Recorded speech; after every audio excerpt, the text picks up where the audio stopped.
I want you to imagine you had a chance to be part of a new society that was going to start from scratch, right? It was going to start completely from scratch.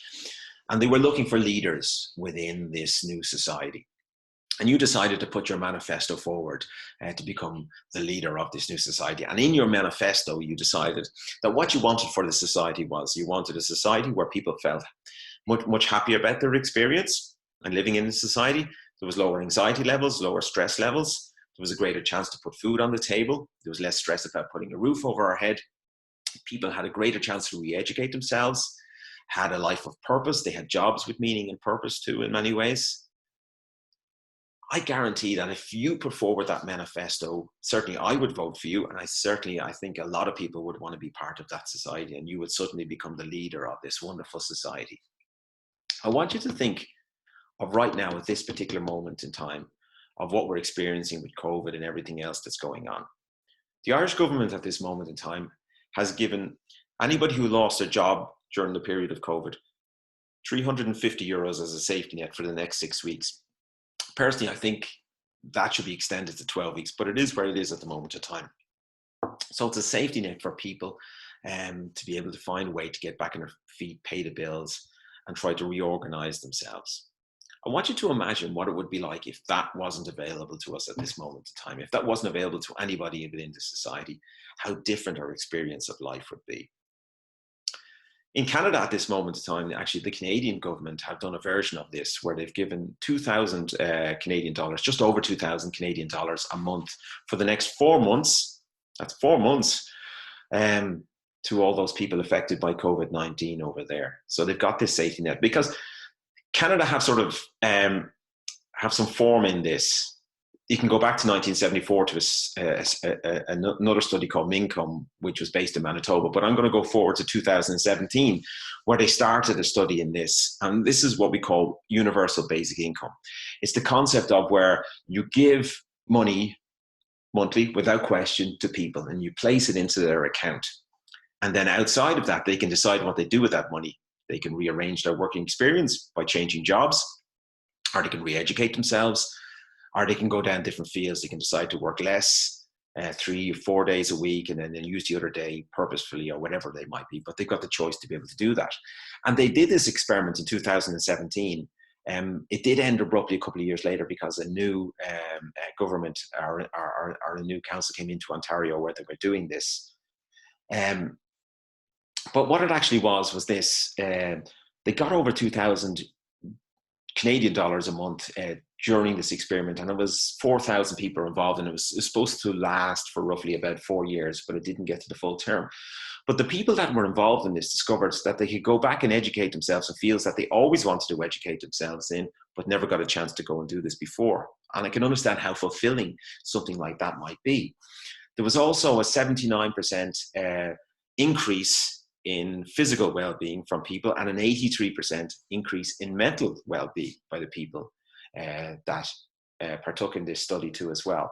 Alcohol intake dropped by 48%, tobacco intake dropped by 50% in this, and there's a huge number of people who had been on weekly or hourly rates in jobs had a chance now to be able to look for other jobs that were more fulfilling, that gave them a better salary. So in the income, better income. So in the long term, people benefit in many ways, whether it's physical, mental, or financially, just by being part of this experiment, which, funnily enough, or sadly, didn't go its full course. Universal basic income, I think, is a concept that we really need to seriously talk about in the future. The Pope actually spoke about this only 2 days ago as well, about how this needs to come into place. I want you to imagine that if you lived here in Ireland, okay, where we live, that you were put, that €1,000 a month was deposited into your account, and there was no questions asked about what you did with that €1,000. That was yours to keep.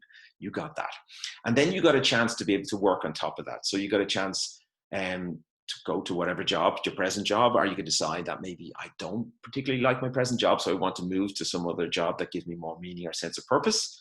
Or I want to go back and re-educate myself. I always wanted to be an architect or archaeologist or whatever it might be, but you can make that decision to go back and do something that you always wanted to do, but you never got a chance to do because needs must, like needs at the time were different, and you had to go down different avenues, and you ended up where you are because of this. So this opens up opportunities for you to be able to find purpose and meaning in life.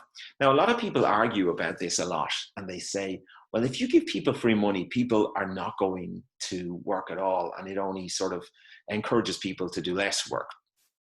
I want you to imagine that if you were imprisoned in a prison tomorrow, and you ended up in that prison cell, okay, and after a number of weeks of sitting there in the cell, you know, you were offered a job in the kitchen or the laundry or the library in that prison, would you take it? I guarantee that most of us here looking at this video would take it. So you take that job in the laundry or the library because it gives you sort of sense of meaning in your day, sense of purpose while you're there. And I know that if you were in prison and then suddenly you did some sort of infringement, they would take away your job in the library or the kitchen or the laundry as a punishment. So they know that they'll take away that right for you to be able to work, and you would feel worse then, and you're sent back to your cell with no sense of purpose and meaning. So I think what we do, a lot of us do in life, we all look for purpose and meaning. We all want purpose and meaning out of our lives, and we look for ways to get this. If you look at the happiness model, we sometimes equate happiness with just only feeling pleasure. So happiness is Friday night, Saturday night drinks, parties, concerts, and all that kind of stuff. And pleasure in itself is really nice, but it's not fulfilling enough in it. There was a really good, you remember The Twilight Zone, that American TV program that used to be on, and it started in about the 1960s, and it might have continued into the 70s and 80s. But The Twilight Zone used to have these really weird stories. And in one story, they had a particular guy in it, and he was a criminal or a crook. And he lived quite a nasty life doing over other people, and he wasn't particularly nice, and he passed away. And when he passed away, he ended up going to the afterlife. And in the afterlife, when he arrived there, he couldn't believe it, but an angel came to him. And the angel said to him, he said, whatever you want, just ask me. I can give you anything that you need. He said, are you serious? And he said, yes, anything that you need. So he said, oh, Mark, can I have all the money I want? Yeah, what kind of money do you want? Feel free to have it. Any other pleasures that you want? God, are there ladies, are there girls up here? I said, yeah, whatever, just ask me. Oh my God. So he lived this life of complete pleasure, and he had access to everything he wanted, whether it was money, lying on a yacht, all the goods and luxuries that he would want in life. And he couldn't believe it. He said, I lived such a bad life, and here I ended up. This is incredible. I'm in heaven. This is fantastic.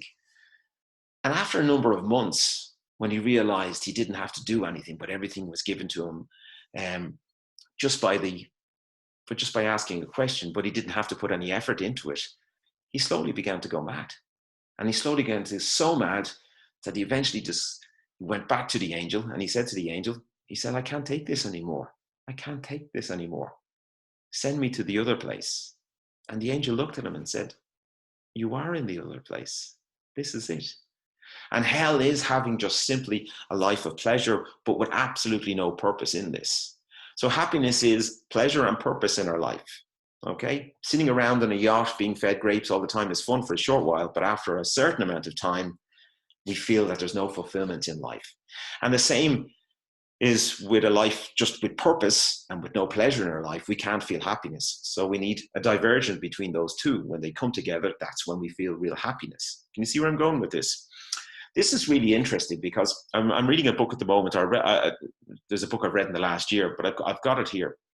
And some people might be able to sort of relate to this, because I think a lot of people who've been out of work for the last while have begun to have had time to become a little philosophical about things and think about their life and what's going on. And because you might have been off from normal work for the last number of weeks, you begin to think, that job I've been working in for the last 14 years, has it really been the job I always wanted? Am I feeling any sense of, or a real sense of fulfillment from it? Driving into work for long hours and driving back for long hours, am I really feeling that this is where my life should be? And I think we're beginning to question ourselves in many ways on this. And what was really interesting, back in 2013, there was a guy called David Graeber, who's an anthropologist at the London School of Economics, had written a really good article for Strike magazine. I remember reading it at the time. And what it had talked about, it had pretty much said that there are thousands upon thousands of people who are working in jobs that believe that if the job did not exist in the morning, the world would still turn and nothing would change. And when he wrote that article, he got tons of responses, emails from people going, how did you know so much about my life? This is my experience of life. I turn up to work every day. My work doesn't have enough work for the 8 hours that I'm given. I have to look busy. I feel absolutely empty inside when I come home. I just feel like a shell. Or there was people that were talking about that their job just didn't give them any fulfillment whatsoever. They're turning up every day knowing that what they were doing, they absolutely hated. And he wrote this book. It's called Bullshit Jobs, a Theory. I think anybody should read this. This is really interesting. We've created a lot of jobs that have no sense of meaning whatsoever in work, in our daily lives, and we feel empty because of it. And because of this is why I'm talking, this is the importance of what I'm talking about when it comes to meaning. Universal basic income gives us a chance to be able to provide that sense of purpose and meaning in our lives.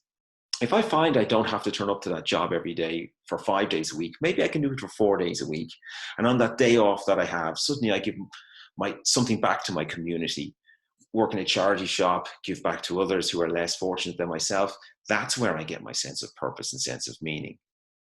Can you see the way that can contribute to the greater good of society in so many ways, just by being able to do that? If we can find that sense of purpose and meaning from somewhere else, maybe I can decide to leave that job that wasn't treating me very well or wasn't making me feel satisfied. And now I have a chance to be able to go and look for something that gives me more fulfillment in life because I have that safety. Or go back and study and getting more fulfillment from that thing I wanted to always educate myself in. Can you see how important that might be? Or how important universal basic income could be to be able to provide us with that? I want us to think about that. I think it's something we really need to talk about into the future. Because not only have we had things like COVID-19 happen, but we've also got automation coming our way, AI and all those different types of things that are going to take over all of those manufacturing jobs that we previously thought were jobs for life. They're not going to be with us anymore. So I seriously want us to think about how we could actually incorporate more purpose, more meaning into our life. And we can get it from being able to look closely at this ability to be able to hand people out money. And actually, if we did this, because I know there was a study done by, I think it was the Roosevelt Institute in America, that discovered that if we did this, the economy of each country that did this would see a rise in their economy of 2.62%, which is phenomenal when you think of GDP within countries by doing this. But not only are you creating greater well-being within the economy through the finances and everything else, you're creating greater well-being in the people. There is less stress, there is less anxiety. We can make more opportunities and choices to do things.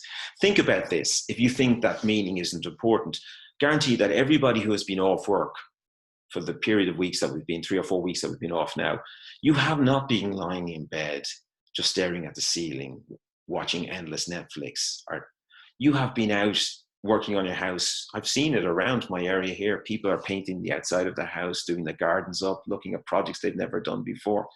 We strive for meaning in life.